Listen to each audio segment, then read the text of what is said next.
Hi, welcome to the Industry Astrology New Moon Forecast for February of 2021. The moon is waning, getting darker, and the energy is diminishing. How are you feeling? The moon is waning, and on February 11th at 11:05 a.m. Pacific time, the moon will conjoin the sun and then begin to wax again. So we're in the dark moon time, the last phase of the moon before it begins a new lunar cycle. Anxiety, pressure, not sure what to do, indecisive. If you're feeling a little on edge, it's not surprising. This new moon is a very powerful reset button because it is conjoined a whole assembly of planets that are combust in the sun right now. Very unusual and rare alignment. These planets include Jupiter and Saturn, which have been there for quite some time. And Mercury Retrograde and Venus are also there in Capricorn. With the sun, all combust. All of these planets basically hiding out in the rays of the sun, burnt up so we can't see them. And it's all in Capricorn, this is sidereal Capricorn. I know it's an Aquarius in the Western system.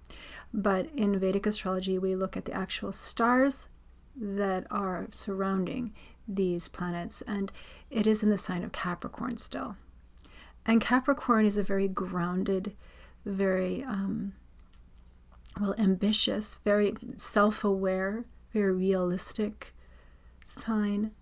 It has a lot to do with governments too, as well, and structure, and also the rules that make up structures, regulations.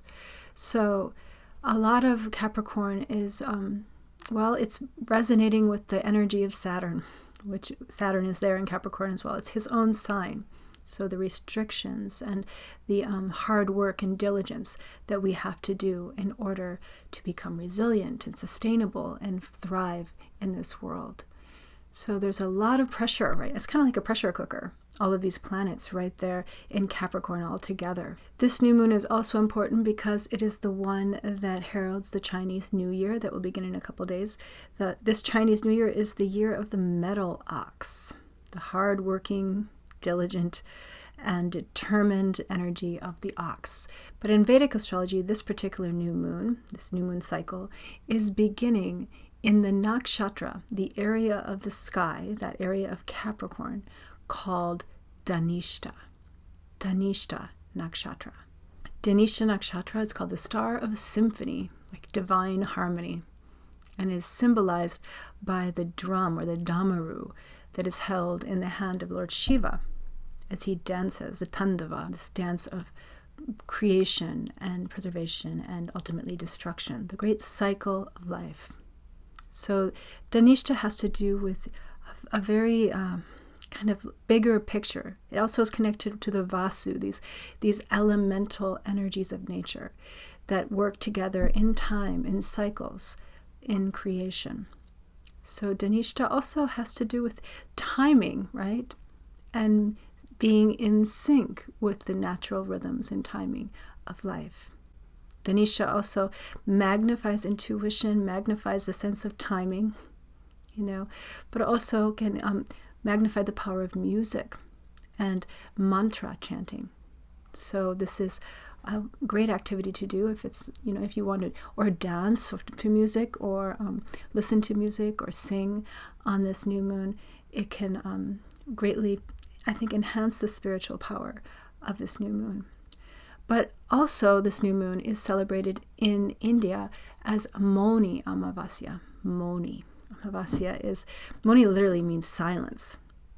Don't speak. So it's not the kind of new moon you should be chattering and talking a lot. It's more for inner work. I think it's okay to say mantra and sing as long as it's for, the intention of spiritual work and meditation. During Moni Amavasya, it's said that the river Ganga is transformed into kind of subtle nectar. So this is a very holy bathing day in India during the Kumbh Mela. This is the day that is most popular to go and bathe. So all of this energy combust, including Mercury retrograde and Venus and Saturn and Jupiter, all there with the sun and the moon in Capricorn. It's such a powerful opportunity, like I was saying, to be doing inner work. Combustion is kind of a burning, cooking kind of energy. So it can also feel pretty frustrating. It's true. It's like a pressure cooker, like I was saying, in one particular area of your life. Depending on how it aspects your natal chart is how it will influence you directly. And if you'd like to know more about that, you can book a Vedic astrology reading with me one-on-one to find out how this astrology affects you on a personal level. I'll leave a link in the description window below. But there is one planet that is still visible, Mars. He is in Aries, his own sign, the red planet Mars, very powerful right now. And the distant planet Uranus, which is not visible with the naked eye and isn't traditionally used in Vedic astrology, but Uranus is in Aries as well, and making on this new moon a nearly perfect square aspect to Saturn. Both Saturn and Uranus are very slow-moving planets. And so this is an aspect that's going to continue through much of the year of 21.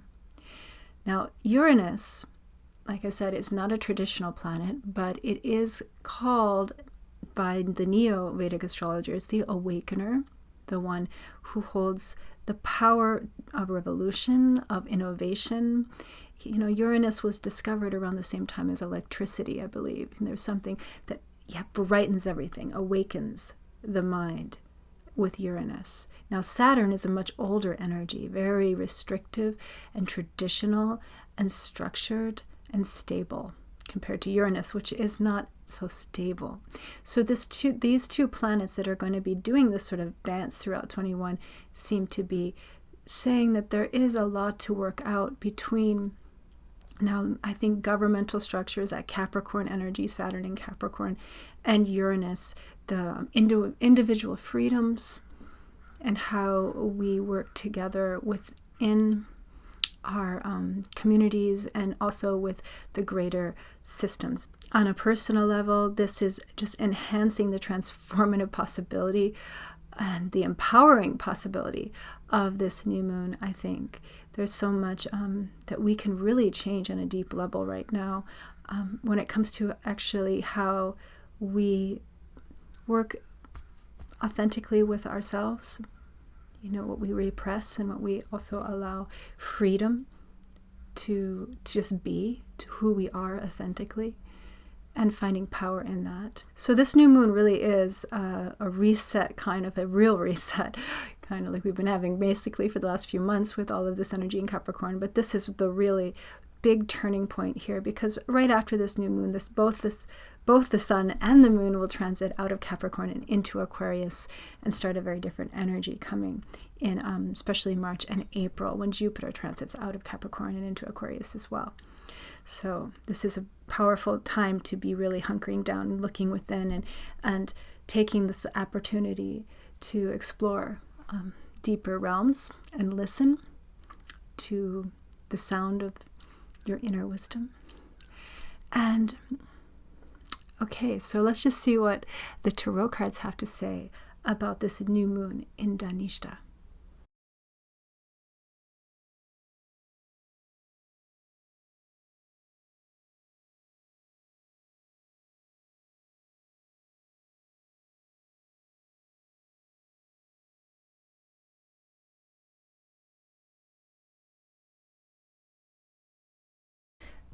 Okay, well, there's certainly a lot of mind stuff happening here on this new moon. Mercury retrograde can make for a lot of kind of circular thinking sometimes too, or anxiety, miscommunications. And it's really not just Mercury retrograde. It's, like I said, all of this pressure with Mercury and Venus and Jupiter. In fact, on this new moon, Venus and Jupiter are completely on the exact degree together, creating what they call Graha Yuddha, planetary war. And also, in fact, when all the planets are occupying just two houses, or two signs, I should say, like they are now, Mars in Aries and the rest of them in Capricorn. It is called, a yoga that's called yuga, or yoking, a sort of pair to, like these, a split, you could say, or a dichotomy between two things, is showing up too in the cards in some ways. The mind being split in two directions, the Prince and the Princess of Swords. Swords is a fighting, confused energy of the mind. So meditation is so important on this new moon. In fact, it is very auspicious that it's the Moni Amavasya, like I was saying. So keep things very simple. Try to sit in the most simple way in meditation, actually. And connect with just your beingness, your awareness, your mindfulness. And the last card that came up was the Ten of Coins. A very material-based energy, which is the sign of, this is rather Capricorn. And remember that this new moon in Dhanishta is in Capricorn. And as I was saying, it has a lot to do with elementals and forces of nature that have their own cycles and times, including the harvest.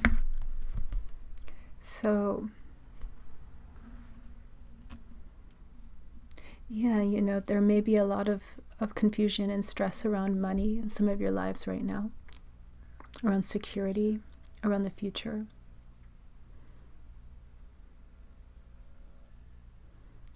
And the structure or the restructuring of what that's going to look like in your families, in your communities. Maybe it's a new understanding of the importance of family. Or maybe you're struggling to commit to something that might cause you to lose some of your freedom. If you are split, if you are struggling to understand what is true, come back to the earth and what supports you. Connect to what is old and true in your heart. You are supported by the earth, the abundance of the earth that feeds you, and the illusion of the mind that pulls you to the right or to the left, that puts you in conflict, maybe with yourself or those close to you. That illusion is just wind blowing over a mountain. The mountain is untouched and stands still and true, like Lord Shiva on the mountain meditating. Lord Shiva is the dancer of death, of the cycles of change. But he is also perfect stillness, sitting in meditation on Mount Kailash, quiet, one-pointed, and peaceful. Find your center in that stillness and that silence. There is no need to go anywhere or do anything at this time. You are held in peace.